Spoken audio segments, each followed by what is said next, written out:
The iPhone 17 Pro and the iPhone 17 Pro Max, these two phones have been out for a couple of months now, and I have really enjoyed my experience with using arguably, two of the best iPhones that have ever been made. One is just a larger version, and then one is the smaller version of the Pro model. Now, I want to talk about my experience with these two phones because there are differences with these two devices that I don't think a lot of people actually think about. Like whenever you go out and buy a Pro iPhone, there's more to think about than just the size itself.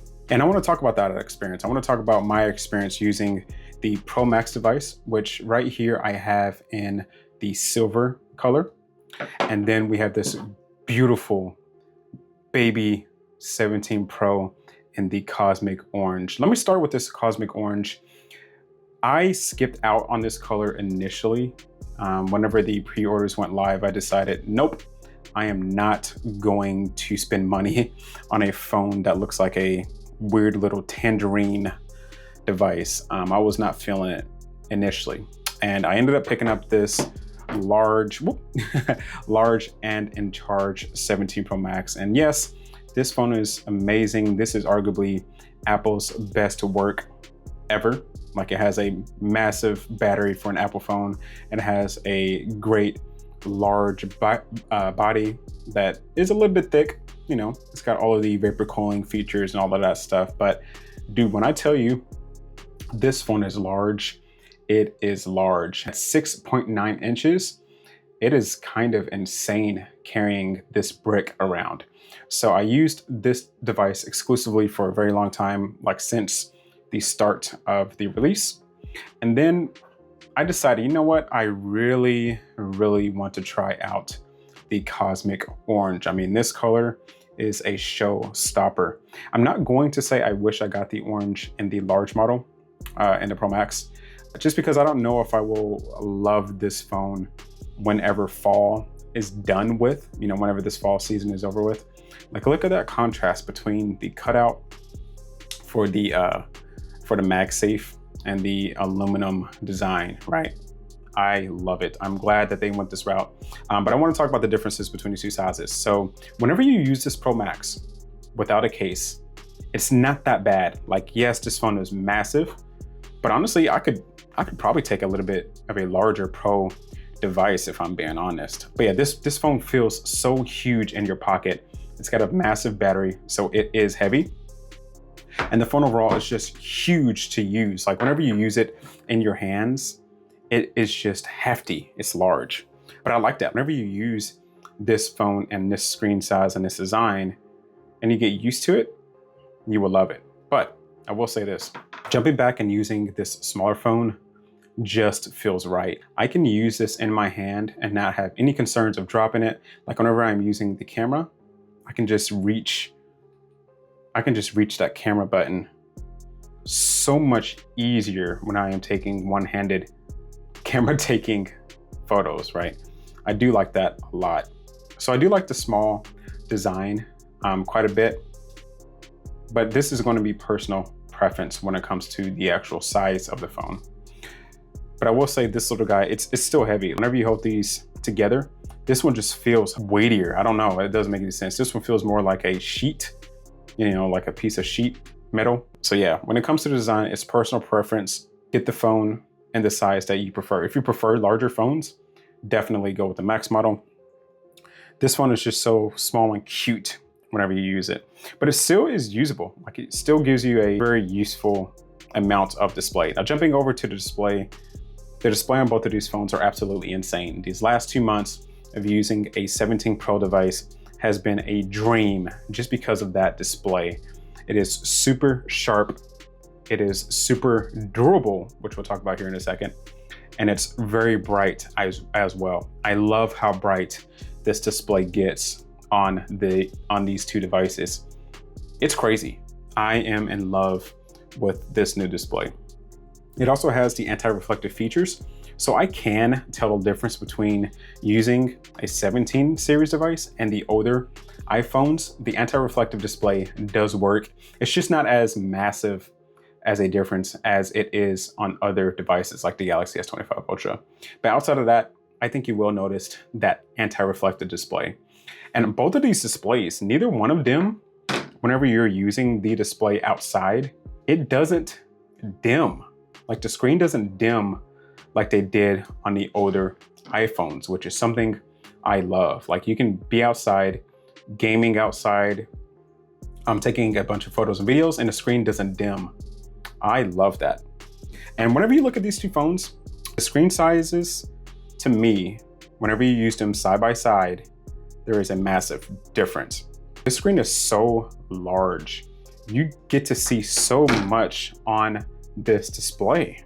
So let's turn off dark mode here on both phones, just so it looks a little bit better on camera. Jump into the App Store, and you can just see a lot more. Look at this design here, right? So the text looks about the same, as you see here with the rumble with robots, okay? But you have a whole section here that's missing on the smaller Pro. Now, both screens are pretty much identical. They're both the same in terms of like how sharp they look to your eye. This one just looks larger, okay? And you could just see so much more on it. So this is a good example here. You have to scroll less to see more information. Like, look at the difference between these two Call of Duty ads here. Like, look how larger that Call of Duty ad looks on the Pro Max. And whenever you're watching videos, the videos look so much better on a larger display as well. Now, the downside of that is that whenever you're using this device, it is so much harder to reach. Like, I have to do this kind of thing so often with this phone. But with the standard Pro, I can just reach everything a lot easier. Now, it's still a fairly big screen.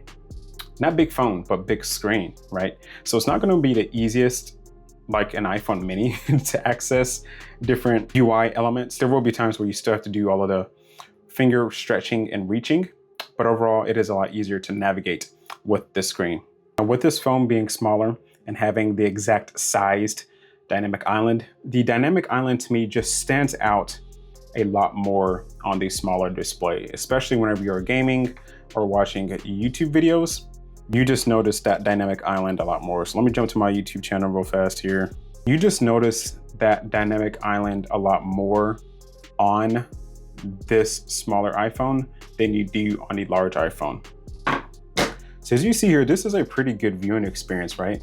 But when you compare it to using a Max, there really is no comparison. Like, this just feels a lot more like you're watching the TV than this one is. But whenever you get used to using this device, it's not that big of a deal. So I think either way you go, you'll get used to it and you will love it. This particular phone will just feel better in your hands because of it being smaller, if that makes sense. But outside of that, both of these displays are absolutely amazing, as you see there. So great job, Apple. They both have the same amount of RAM, the same CPU, the same GPU, and all of that stuff. The only thing you will notice in terms of performance differences is that since this phone, this Max is larger, this phone will have better heat dissipation because it has more space to distribute that heat, if that makes sense. So if you're a gamer or if you plan to video record a lot, I think this phone will do better just because you have that larger canvas to distribute your heat. Now, both phones distribute heat amazingly, the best on an iPhone ever, but keep that in mind that the iPhone Pro Max will do better in most instances. And then cameras. Now, of course, both phones have 48 megapixel cameras all the way around here. And then you get that new amazing center stage front facing camera that just has such amazing features in terms of the expanding, the turning sideways, and all of that good stuff. I will mention that there is a difference whenever you're using these two phones as cameras. So like I mentioned earlier, whenever you use the small iPhone and you have this guy in your hand and I am up and I am using my finger to click the capture button, it just feels so much easier to me. I love how I can just whoop this little guy around and take the photos, okay? But the benefit of the Max is that, yes, it's a little harder, it's a little bit more wieldy, but you get a much larger viewing canvas of whatever you're taking pictures of. So I highly prefer taking photos and videos with the Max because of that larger screen. You get so much more data within your viewfinder. I love that about the larger phone. Not that the Small Pro doesn't give you a lot of data, but I feel so scrunched whenever I use this camera versus the viewfinder, like the actual screen showing your camera data on the Pro Max. So that's just one other thing to think about. If you are a heavy camera user, think about like if you are a portable shooter and you're shooting portably like of different landscapes and outside a lot or whatever, and you want a phone that's smaller and more easier to handle, go for the 17 Pro over the Pro Max.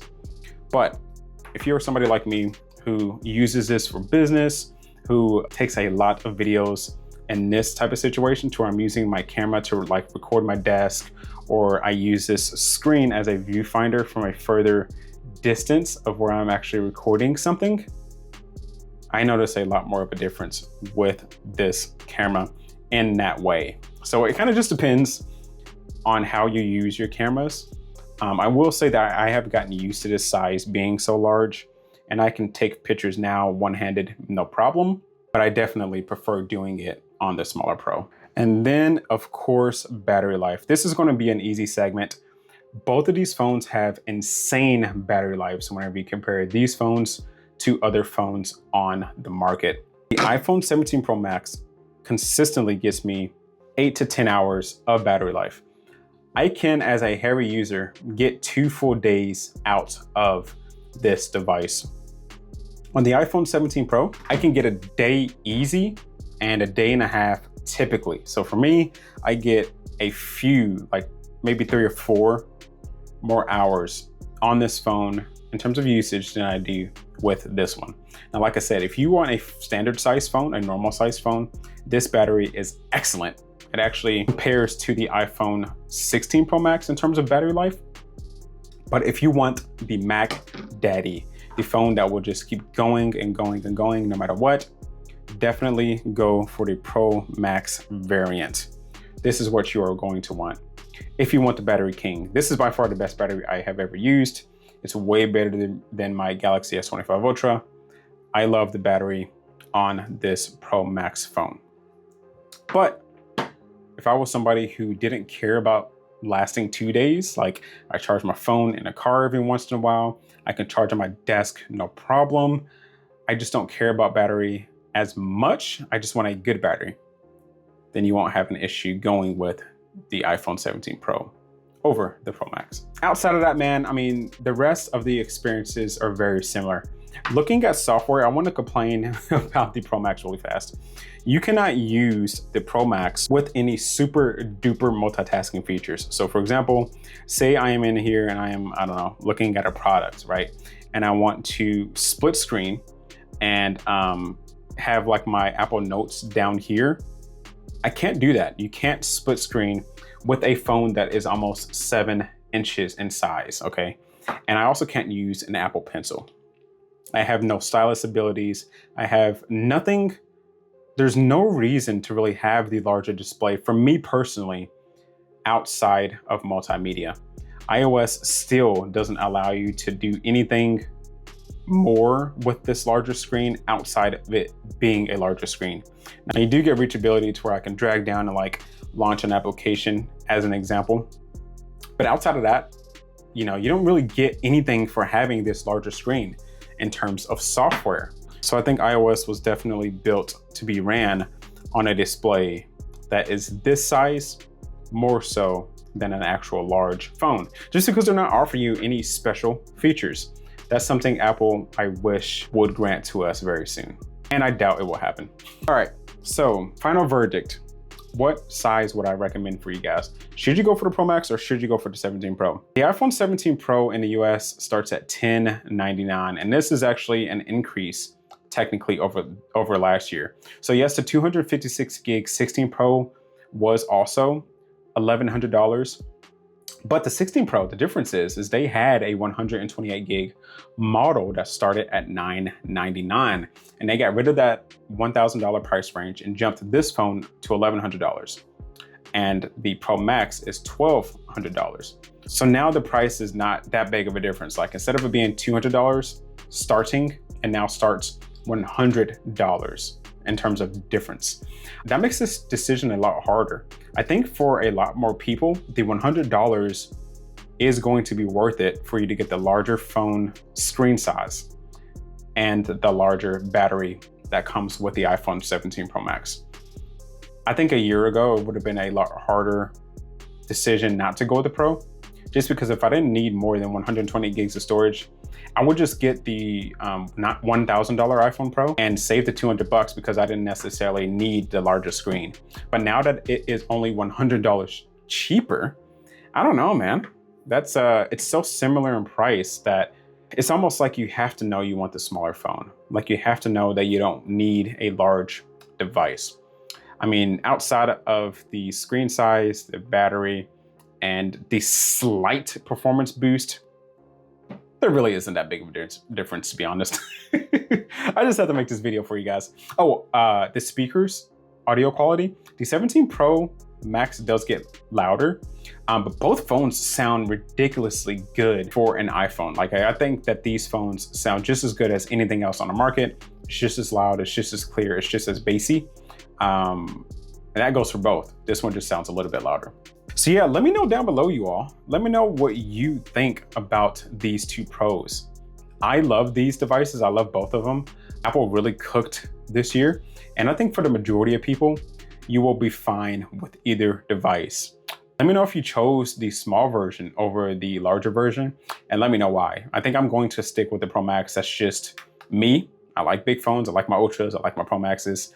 But weirdly, I am in love with the standard size Google Pixel 10 Pro. So I don't know. I just think that that's funny. And leave a comment down below with an alien emoji if you watched this entire video, so that way I know who the real ones are. But I appreciate you for stopping by. Thank you so much for watching this video. If you liked it, go ahead and like it. If you have not subscribed, I don't know what you're doing, hit that subscribe button. I will see you all in the next one. Fade away.